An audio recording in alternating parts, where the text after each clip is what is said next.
Before you even think about pre-ordering the Sony A7V, you need to listen closely. This is vital information. The very latest leaks are out. They say this camera is an underwhelming update. This is especially true for video creators. But there is a huge twist here. That underwhelming update might be exactly what Sony wants to do. And because of that strategy, this camera could still be the perfect, right camera for you. You must stay with me for every minute of this breakdown. In the next few minutes, you will know the truth. You will know whether you should buy the A7V. You will know if you should wait for something else. You will know if you should grab a better alternative right now. I will also give you a quick buyer checklist at the very end. That list will make your decision completely effortless. Let's set the stage for this new camera. The Sony A7 line is the company's do-it-all, full-frame workhorse. It is used for everything. Think weddings. Think travel. Think corporate videos. Think YouTube vlogging. You name the job, the A7 does it. The previous model, the A7 IV, set an incredibly high bar for performance. It had a sharp 33 megapixels for stills. It offered solid 10-bit video internally. It featured great, reliable autofocus. Naturally, everyone in the creator community hoped the A7V would bring the next major leap for video features. We were all hoping for 4K 120 frames per second. We wanted open-gate 6K recording. We wanted some kind of magic cinema feature. The rumors, however, are not pointing in that direction at all. They are pointing to a conservative photo-first update. This upgrade focuses on refinement. It includes smarter autofocus. It offers better in-body stabilization. It promises nicer handling and better ergonomics. The video specs will feel familiar to current Sony users. Here is what that conservative upgrade likely means in the real world for you.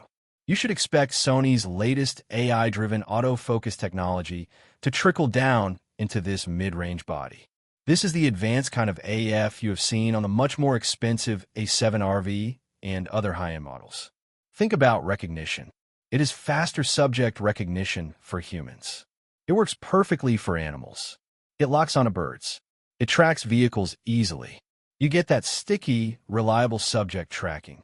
It makes you feel like a superhero when the focus just locks on and stays pinned there perfectly. You should expect improved in-body stabilization, known as IBIS. The menus will be cleaner and easier to navigate. There will be better heat management for taking longer video takes. You might get a nicer electronic viewfinder, or EVF. The physical controls will be slightly more responsive. The core still shooting experience will probably be absolutely excellent. If you shoot people, events, and fast action, this kind of quiet upgrade instantly saves your shot from being missed. Now, we must talk about the part everyone is worried about. That is the video specification section. The leaks say do not expect 4K 120 frames per second. Do not expect 8K resolution. And probably do not expect open-gate recording. Most likely, you're getting the familiar 10-bit 4:2:2 color profiles. You will have S-Cinetone color science. It will likely shoot 4K 30 that is oversampled from the full sensor. And the 4K 60 mode may still involve a visible crop factor. The video codecs are familiar. The video look is familiar. The quality will be reliable and good. But it is not a jaw-dropper. It is not something that makes the FX3 or A7S level cinema cameras obsolete. The translation of this information is clear. If you're a video-first creator and you're hoping for a baby cinema camera, this probably is not it. So, why would Sony do this to us? The answer comes down to two simple words. Product segmentation. Sony does not want one camera body to crush its entire lineup. Think about it logically. If the A7V had 4K 120 with a minimal crop and pro-level codecs, why would anyone buy the much more expensive FX3? Why would anyone buy the A7S III? Why would they buy any of the pricier, higher-end bodies? The answer is they would not. By keeping the A7V safely in the hybrid but photo-leaning lane, Sony protects its high-margin cinema line. It protects the S-line cameras. It still perfectly serves the massive audience that needs a reliable, affordable full-frame workhorse camera. But underwhelming on paper does not always mean underwhelming in your hands. Let's talk about what actually matters when you're creating content every day. Autofocus reliability matters more than raw resolution. When your deadlines are tight and you only have one chance to nail the shot, perfect autofocus beats flashy specifications every time. If the A7V inherits Sony's newest AI AF logic, your keeper rate will instantly go up. Faces will stay locked. Eyes will stay pinned. That is real-world return on investment, or ROI.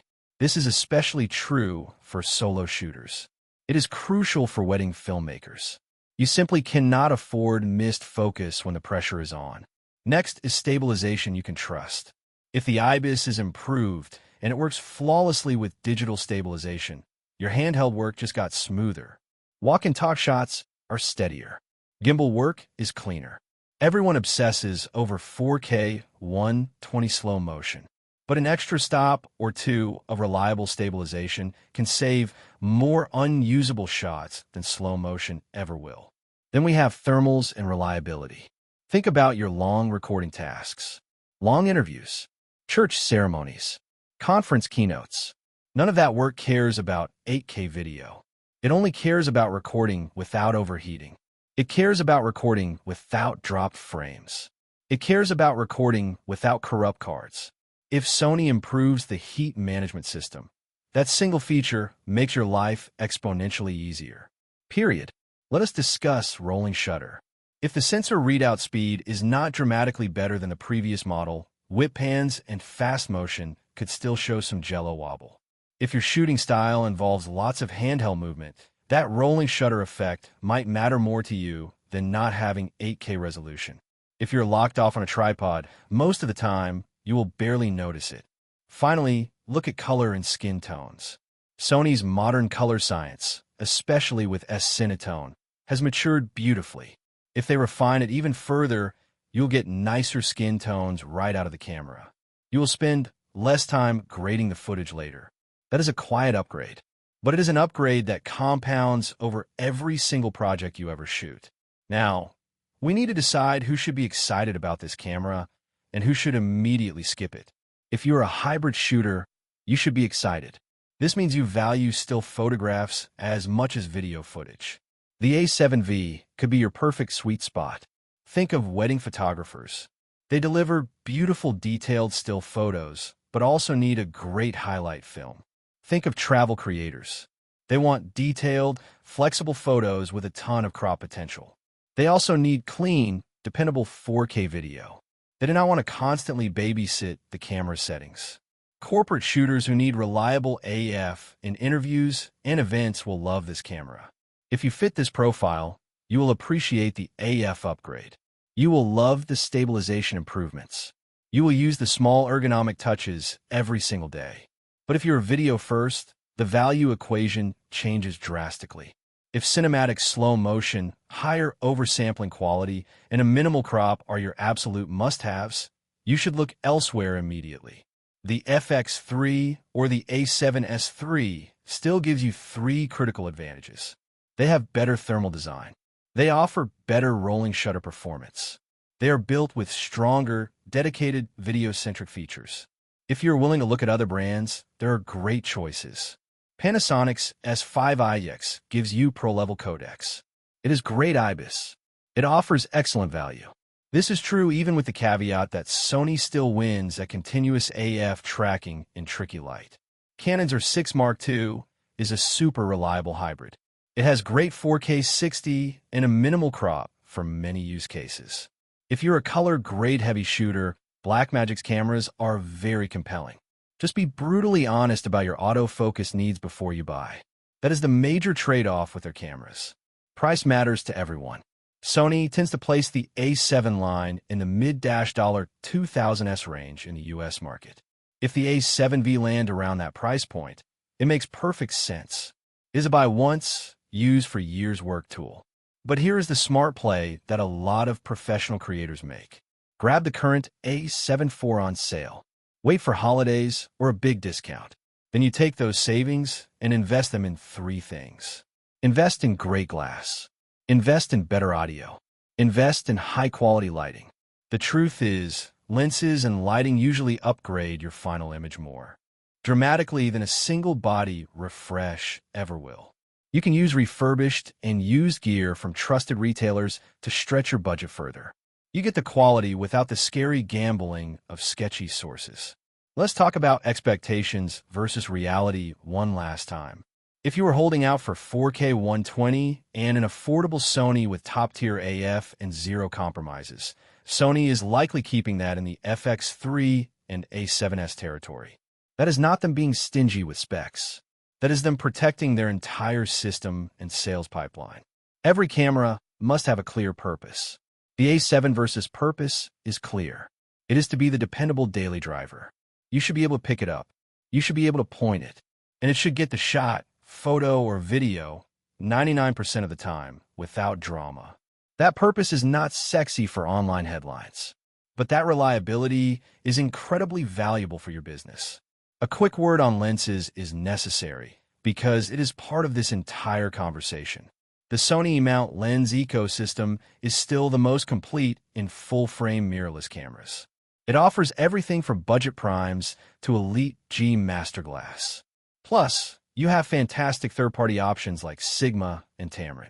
If your work needs fast primes, compact zooms, or specialized glass like the 35 to 150 millimeters lens, Sony's ecosystem lets you build exactly the kit you want.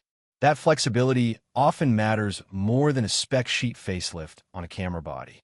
Now, let us run through some smart buying scenarios for you.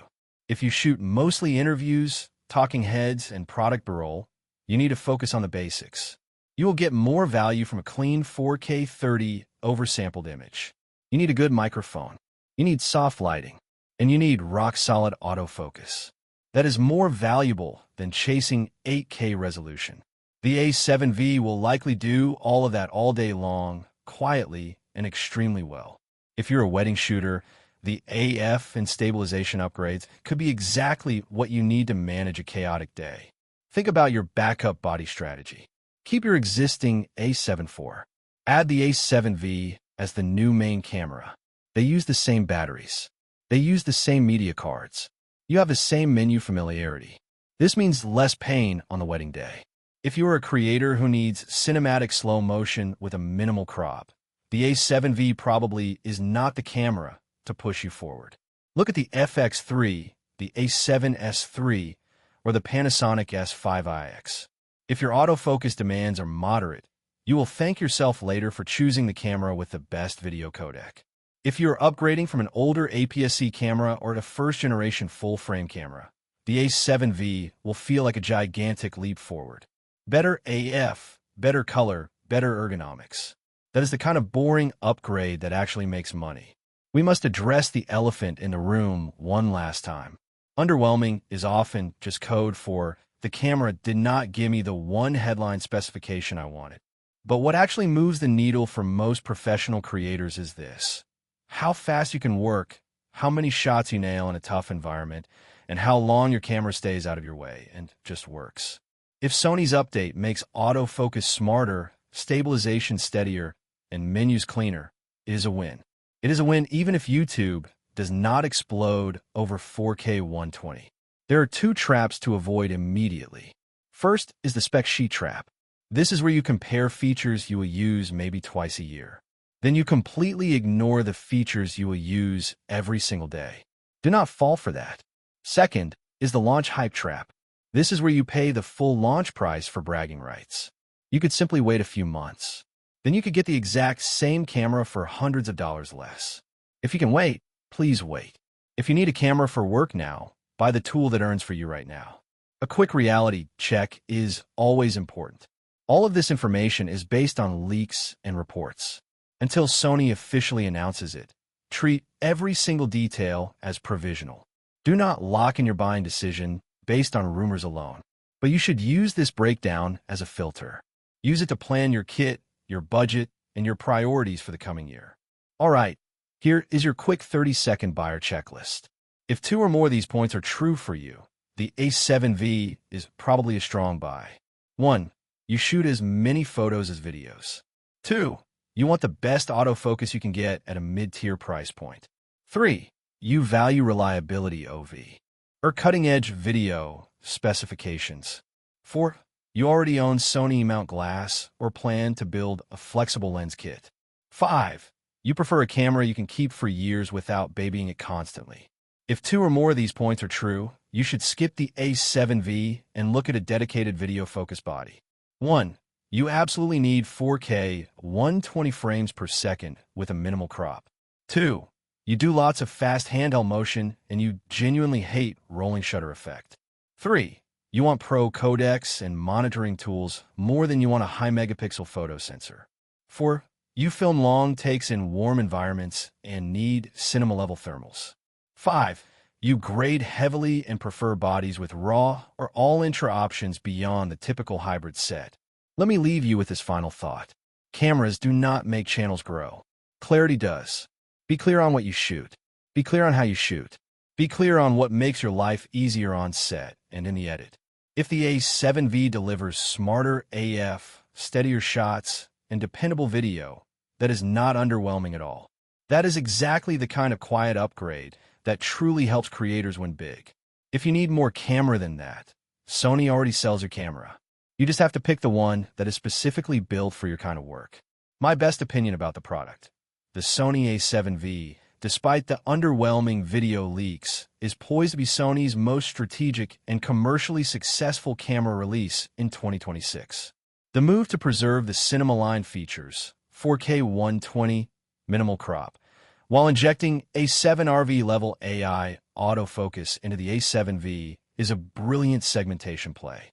For the target hybrid user, the professional who earns money from both stills and video, the reliability of the AI AF, coupled with likely improved stabilization and thermal management, represents a genuine ROI upgrade that saves time and money on set. The A7V will become the undisputed full-frame workhorse champion for weddings, corporate, and travel, making it an essential, high-volume sale for Sony. If you like the video, subscribe, share the video, and hit the bell icon. Would you like me to create a detailed gear comparison focusing on the FX3 versus A7V for video creators?